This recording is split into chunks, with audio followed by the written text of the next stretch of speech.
Hi, I'm Kristen Bell. Getting help for my anxiety made me feel like myself again, but we have all sorts of reasons for putting off taking care of ourselves. I thought I could just keep pushing through my depression symptoms. Let's push through dinner with the in-laws, not life. I don't want medication to change who I am. Understood. But what if it helps you feel like yourself again? I hoped my depression would just go away after a while. Same.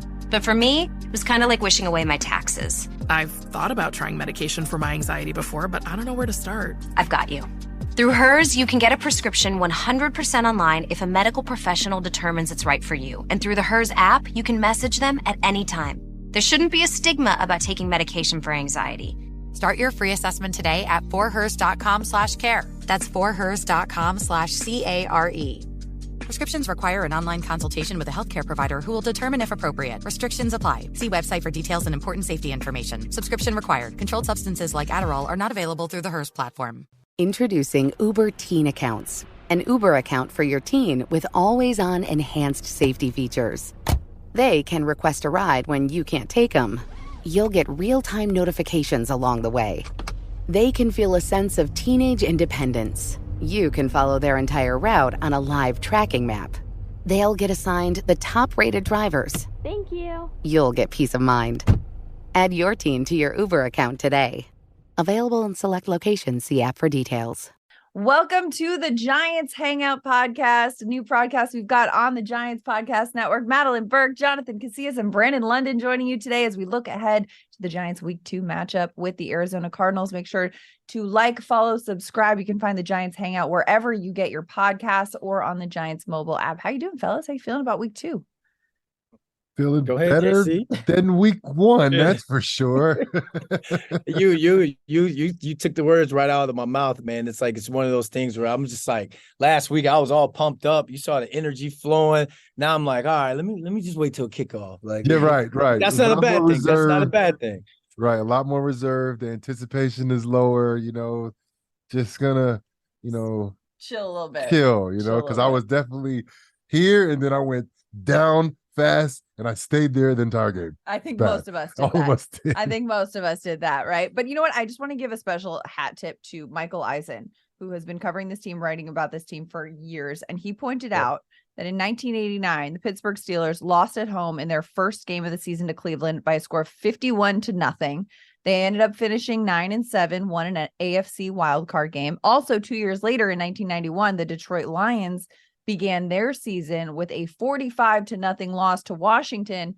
Season ended for the Lions in the NFC Championship game where they did lose again in Washington, but still. So positive things could come. It's not over. It's Week 1, and we are looking ahead to Week 2, fellas. So big question as we start this one too. Brandon, I'm gonna start with you on this one. As the offensive player on the panel, the wide receiver out here, how does this offense bounce back from that? You bounce back by shoring up that offensive line. And I think it's one of those things where, look, what we saw, that opening drive was an anomaly. You saw a false start penalty, a bad snap, which led to disaster. You're not going to see that again this game. And JC, I think this is the best part of being athletes is we could go through the adversity of getting beat 40-50-0 and then be ready on that Tuesday, Wednesday when it's time to get ready for Week 2. So we can laugh, we can see the memes, but now it's back to business. So we're looking at it and talking to Darius Slayton, talking to a lot of those guys in the locker room yesterday, their minds are on Arizona. And without giving me too much of the T and the X's and O's, it's just basically one of those things where it's be ready. You have to be ready within this offense. Mike Kafka and crew, they're going to get that offensive line shored up to where Daniel Jones can get the ball to his weapons. So after that, hey, if I'm a Paris Campbell, if I'm a Darren Waller, when I catch that ball, I'm going to do what they brought me in here to do. And that's what the mindset has to be or is for this team going forward heading into Arizona on Sunday. Yeah, you can't blame it on the rain anymore after, no more Milli Vanilli. Yeah. Week 2 is a new look. It's a new, I agree. And it's only one game, right? Whether they won or lost, it's one game. And we all got that short-term memory, good or bad, so luckily that's a real thing in the NFL. You have to think like that. So this game is in the past. But what you said about the offensive line, they got to shore up the offensive line. Are you talking about moving pieces around or are you just talking about they just got to play better? No, it's a thing of they have to play better, and in terms of protection schemes and all in that matter. But I imagine we're going to talk about that in depth in a little bit. But I see Mike Kafka and those guys realizing, hey, if Andrew Thomas can't go, then we're going to do X. If this guy can't go, then we're going to do Y. Football is a constant chess game with live players. So I don't want to go too deep into it now to mess up a segment or anything. No. Talk about it in depth in a little bit. Right now is a little bit. Let's talk about it in depth. That's what we're for. I'm trying to figure out too, because if Andrew Thomas doesn't play, right? They put in Azudu last week, and Azudu's more of a guard, or at least he's been practicing that guard. And Dayball did say that Azudu has gotten work at tackle. I mean, He's gotten he had limited work at tackle at Carolina, but he was primarily a guard. You're right. And he, in training camp, a lot of the time was rotating through that right guard spot. Last year, I believe he was getting some practice reps at tackle as well. They've tried him there before. This wasn't like the first time they've thrown him in that position. He has seen reps at tackle before, but he was primarily rotating at that guard spot with Bredesen, with Glowinski. Is he the guy, if Thomas doesn't go, is he the guy that replaces him at left tackle? Well, you also have Matt Pert, who's your swing tackle. Right. Again, it could be something to where, hey, this guy could get a couple of possessions. The next guy can come in. JC, we all fighting for extra playing time, contracts, the bag. So you can look at it like, oh man, Andrew Thomas could possibly be down. But if I'm a Matt Pert, I'm looking at it, hey, this is my time again to step up and to make plays. Now, if I'm Daniel Jones, on offense, we always say KYP, know your personnel. So that means if you're throwing to a taller, slower guy like Brendan London, don't throw it out there to have him run under it. Throw it up there like Plax. I could go make a Plax play, but it's the same thing within your offensive line. Now you're getting with Mike Kafka, you're breaking down what the offense could be. Now you might have to roll out a little away from where you think anticipated pressure is going to be. Now you might have to go quick game. You want to play into the line of what you have. You want to play into their strengths and also have the understanding to where, this may help me get the ball into a Paris Campbell's hands, Sterling Shepard, Jalen Hyatt's hands. And then as a receiver core, you're in that room. You don't know how many balls you're going to get, but when that one comes, you better make that play because it could be the play of the game. I still can't get over how we're making direct comparisons to Brandon London right here on this show. I'm pulling an RG3, like myself as a quarterback that is available on the street. I like a wide receiver like myself, Brandon London out here. But it's true. That is so true. I am an I and we guy. I'm an I and we guy. I'm sorry. Yeah. I mean, I'm looking and, I think they went against the best defense in the league on Sunday. I think that was evident. Adding Gilmore, Fowler, and like Van Der Esch, like there's so many ball players. Their defensive line is incredible.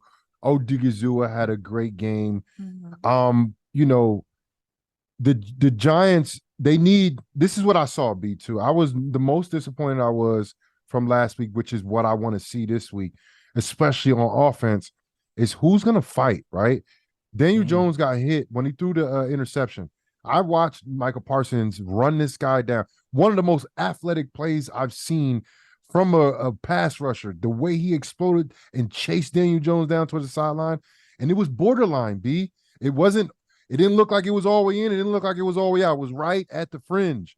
But to offensive linemen, it should have been that he was out, and you should have jumped Micah Parsons out of bounds. You should have beat his ass on the sideline. There wasn't even nobody around. Can we say that on this show? This is not live, right? We can edit that out. Sorry, Are we Pearson. kid friendly? But there was no one around him. Nobody came to his, defense. And it's like, okay, so we're not protecting our quarterback now? What are we doing here? Right. Who's out of the old lineman, who's going to fight and protect your quarterback? Because he's getting demolished. Right. And then I'm talking about between the whistles, they're doing what they're supposed to be doing as the Dallas Cowboys, getting the guy on the ground. But that was borderline. You know how it is. Even if it's clean, offensive lineman is coming and they're checking and linebackers, defensive linemen. Bro, they wanted no parts. Well, they also didn't like that. They were trying everything, right? They had different linemen on them. They had Daniel Bellinger blocking DeMarcus Lawrence, which DeMarcus Lawrence tossed him aside like a chew toy right there. It was just runs right through him. And so there were it is a very tough opponent to go against in week 1. I agree. But like you said, you got to stand by your quarterback. Yeah. You know, Daniel Jones, this is a guy who you talk to these guys in the locker room, and to a man, they'll be like, that's my quarterback, right? They'll be putting on the sunglasses and crying over, that's my quarterback. Yeah. And they do, but the actions of the way that this team protected him on Sunday didn't show that. Yeah. And Arizona, you know, going out to Arizona, this is where Daniel Jones every summer takes this offense every year to kind of work on not just, you know, getting some chemistry and team building, but also just like that camaraderie and building that. And so this is the place that they go out there, spend significant time together, working together in the off season. They're going to be out there not only for the game, but for an extra 5 days afterwards in between this week 2 and the week 3 Thursday night game. Yeah. And kind of building that chemistry too. This is where the seeds were planted in this offense this summer. This is where a lot of these guys got working together this summer. And this is like, hey, let's go back to where it all started, where we've been working this summer, and make sure we turn this thing around and get this win on Sunday. And it starts, you know, just in protecting the quarterback, and especially in the play with the young guys. It starts in here, though. Right. You know what I mean? Like, it starts in here. Like, there was a time during the game last week, B. Matter of fact, I watched a TV copy, and I've never watched a TV copy. Mm-hmm. I usually watch it from the thing, and then I watch all 22. But I wanted to watch a TV copy. I wanted to get the different angles. And there was a time where they showed Fowler and Michael Parsons on the sideline, and they were like this. And I was like, ooh. Mm-hmm. Bro, I'm getting goosebumps, bro. You know how it is, bro. When you see that in their eyes, bro, they looking like they're about to eat. Like, go hunt. They're ready to hunt. The Giants need to learn from them and go ahead, and you got to have that type of attitude when you're going out there, bro. Right. The trenches, the offensive line, you know, bro, the Cardinals had 6 sacks last week against the Commanders. You know what I'm saying? Like, this is their strong point, and this is against the Giants week. Who's going to be the guys that show up with the heart, bro? Because I didn't see none of it. I don't care if they got beat 40-0.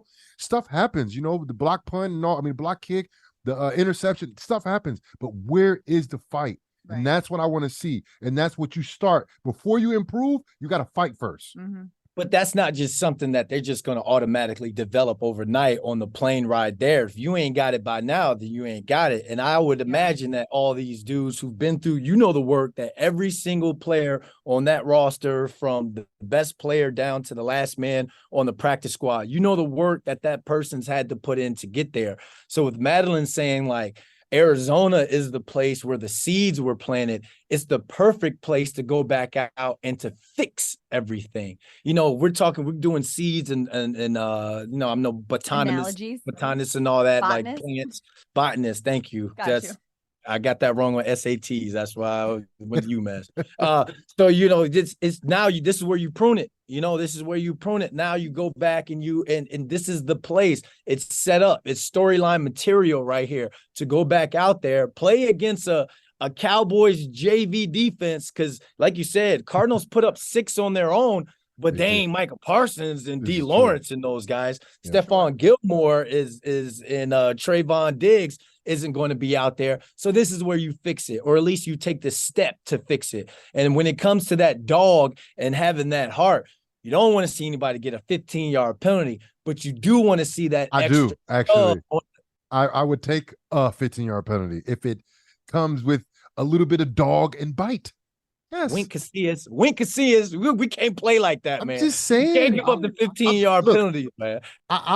I want them to be on the edge. Day. Sunday is not laundry day. No, I don't want them, but like, just if it's in the midst of them fighting, fighting, I'm okay with it. Nothing dirty, though. I don't want nothing dirty. It's like the equivalent of, like, in an NBA game when your coach gets a technical, you know that this guy's got your back. Or yeah, like that. I get that's that. it. That's it. Nothing stupid. Nothing stupid. But I think that's the thing. You don't want to shoot yourself in the foot. You need to have a clean game. And one of the things that we saw, as much as we have seen the consistency in the exchange from the center of the quarterback in preseason and in training camp, you know, there were some handoffs and some the center quarterback exchange that was a little bit messy, and you know, maybe it was the rain, maybe it was the nerves of, you know, a rookie center on Sunday night football, playing his first game. There are a lot of elements that could play into that too, but you know, you talk about that drive, that opening drive, you know, you get that false start on Andrew Thomas, and then you get the muff snap, and then all of a sudden you're, you know, back another 20 yards. It's 40-0 right after that. 40-0. Like that. And then cut to the end of the game. But that's the other thing too we're going to have an eye on in week 2 is the play of these rookies. rookies, right? Not just on the offensive line in JMS, and not just, the rookie corners who Wink Martindale was talking about this today, saying, the thing I liked about both Tay Banks and Trey Hawkins is that, they're aggressive. They like to tackle. They play physical. He said that there were a lot of positives that he saw from these rookie corners. Jalen Hyatt, he had a couple moments that I think he's going to watch and want to have back. So in that opening game on Sunday Night Football, your very first NFL game coming on Sunday Night Football, week 2, how do these rookies adjust? That's another thing we're going to be watching. Yeah. How to respond, and I watched, I watched it over, and the thing is, I expect the rookies to all make mistakes. I expect the corners to get baptized by these very talented receivers throughout the NFL, especially in the NFC East. Dallas got a couple of them, 3 of them, all the teams got in the NFC East. I expect them to have struggles. I expect John Michael Schmitz to let the ball hit the ground. He's a rookie. It happens, bro. You're playing against the best defense in the league. Yeah. But what I don't expect is the other guys to not play well, right? Like a Dexter Lawrence.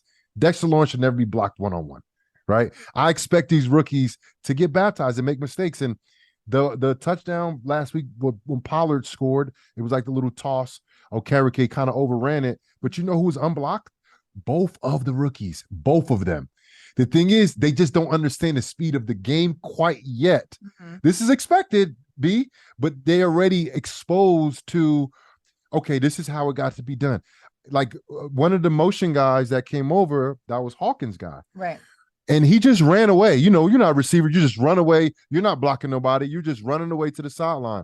If he would have just glanced inside, he would have saw the toss action. You know what I mean? And he would have went downhill. And then also Banks was backside. Right. His man was there. All I'm saying is I expect them to make mistakes like that. I expect them to be a little bit slow. But it's good that they got baptized. They learn run fits, not just run fits, but also passing plays and how fast and the situational analysis, right? Yep. They're getting that right away. Like they're getting you can't just play regular football down in the red zone. You can't just play regular football on 3rd and 1 and 3rd and 5. Like there are different speeds of the game. Even though the game is a lot faster, it gets so much faster on 3rd and 5. It gets so much faster on the goal line. And now they're getting fully exposed to that. And I expect them to make improvements. Yeah. Yeah. You only get better through reps. And like you said, that whole baptismization that happened is only going. Go ahead, preacher. Go ahead, Tell him. I'm in my Sunday suit anyway, my Michael Strahan church suit. But it's only going to help them. JC, you talking about, let's stick to the corners, the rookie corners. Them 2 dudes got confidence. Yes, like Tay Banks was chirping to Brandon Cooks all game, and he was all over the place. He had the holding penalty. You can clean that up. You can get better. Trey Hawkins had the PI. Right. It was bang bang. As a defender, I thought it was clean. Right. He also dumped Brandon Cooks on that 4th down catch. You see, it's on his Instagram. So those 2 rookies are playing with confidence. So you throw in a big homie like yourself, pull them to the side, let them know about the speed. Adoree Jackson's done a great job, but Adoree Jackson can't teach them game speed until they go through a game. You can't until you can sit back and watch it. Like those 2 dudes, they got baptized through the fire. They're going to be great. I look at it, Jalen Hyatt.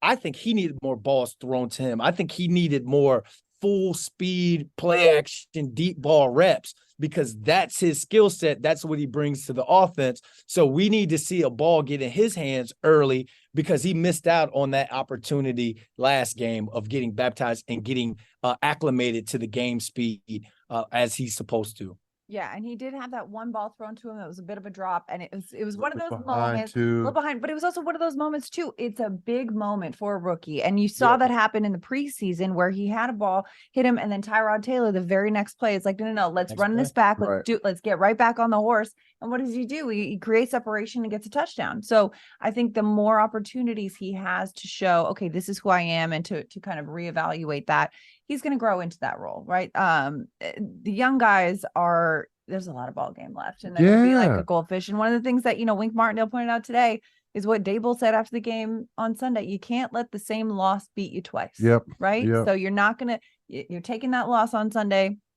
looking ahead, you're not going to let that game and those mistakes beat you in this one, and cleaning it up. And a lot of it is just these little things, these little moments that add up into a big moment. And, you know, looking ahead into this game, one of the other things too that we're going to point out too is this familiarity. And before we get to that too, want to update everyone listening to Andrew Thomas is out there practicing on a limited basis today. So I know a lot of people are worried and a little worried. Hercules. So AT, that left side, the blind side, he's at least giving it a go right now in practice, and we'll see how that pans out as the week unfolds. You know, the Arizona Cardinals have a new head coach this year in Jonathan Gannon. Giants organization, quite familiar. Of course, he comes as the former Philadelphia Eagles defensive coordinator. Mike Kafka, in talking to the media today, was pointing out just one of the things that he's noticing in the way that Gannon is using these safeties in Arizona, and Budda Baker, in Jalen Thompson. And it's so similar to what we saw in the way that they use the safeties in Philly.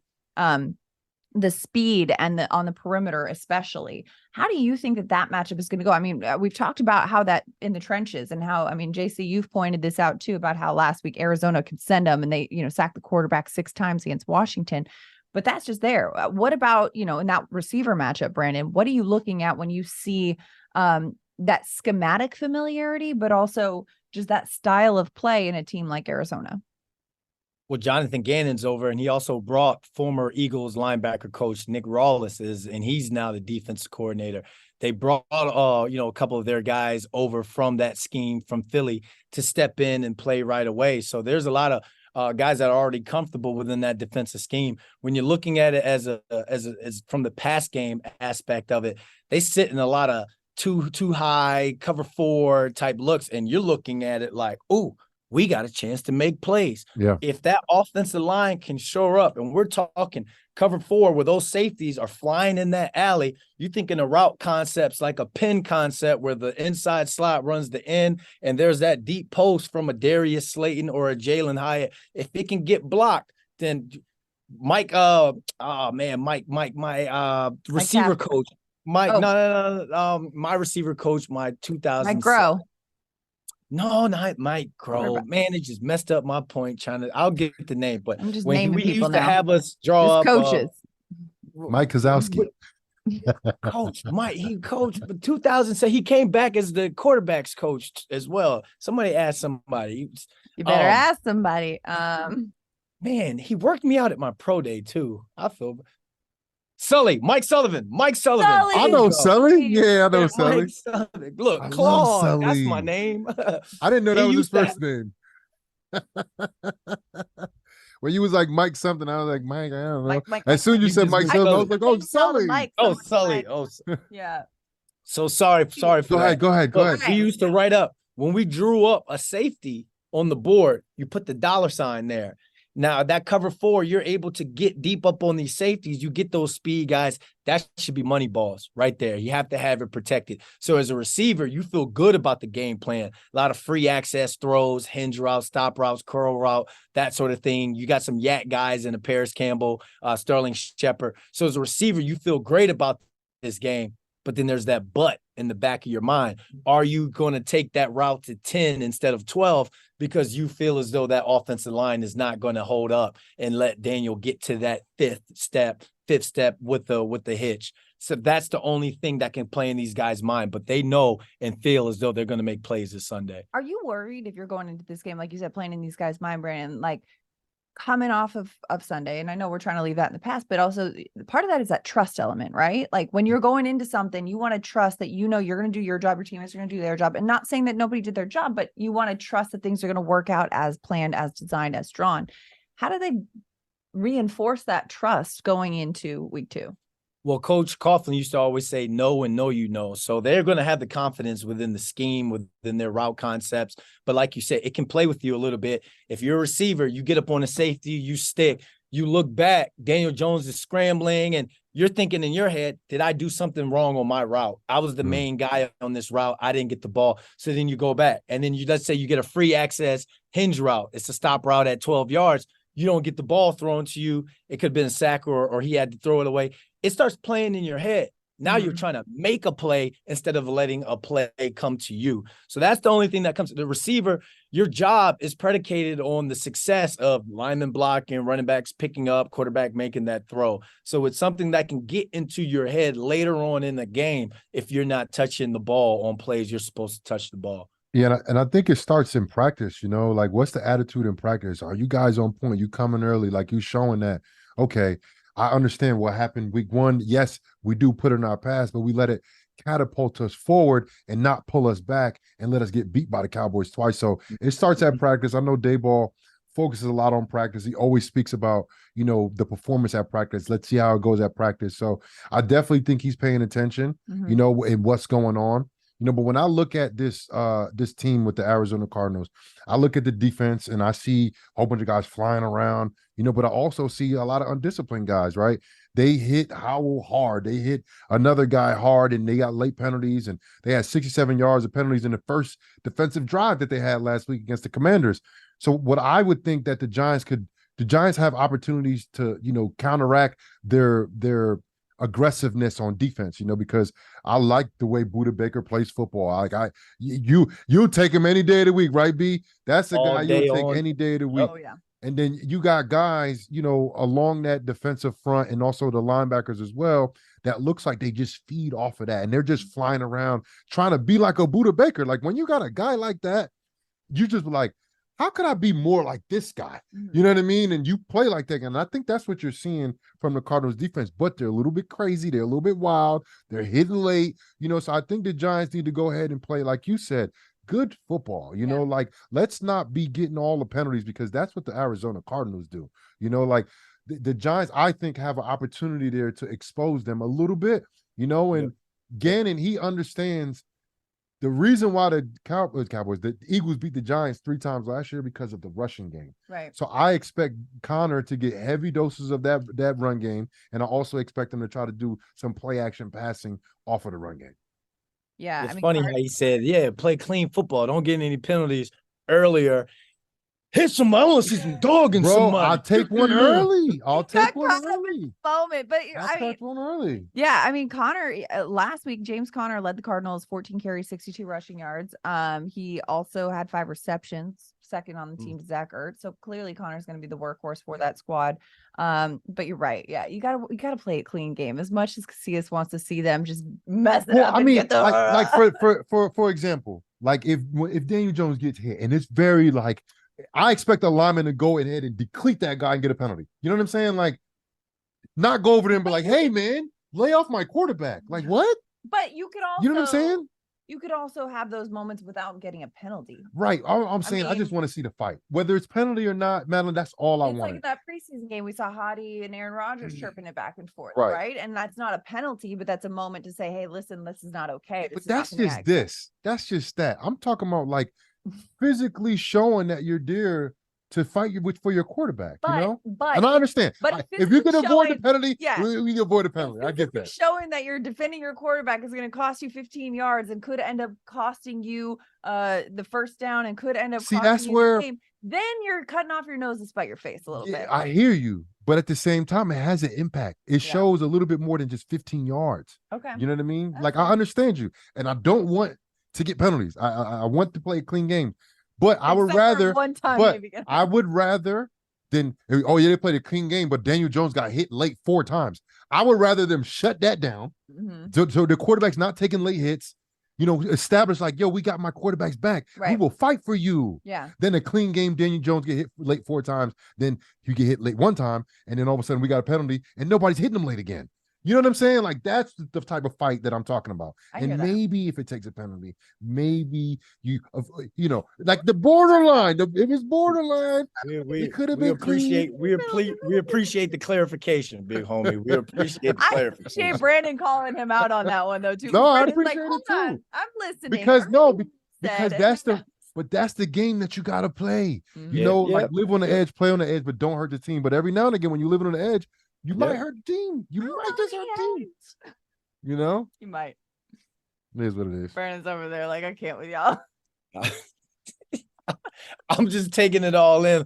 UFC 53 is going to be at the Garden. Let's get them tickets. See, that's what we want to see. As long as I'm a featured event, we're good. Yeah, there we go. There we go. I mean, this will be a good one. It's going to be week 2, Giants Cardinals.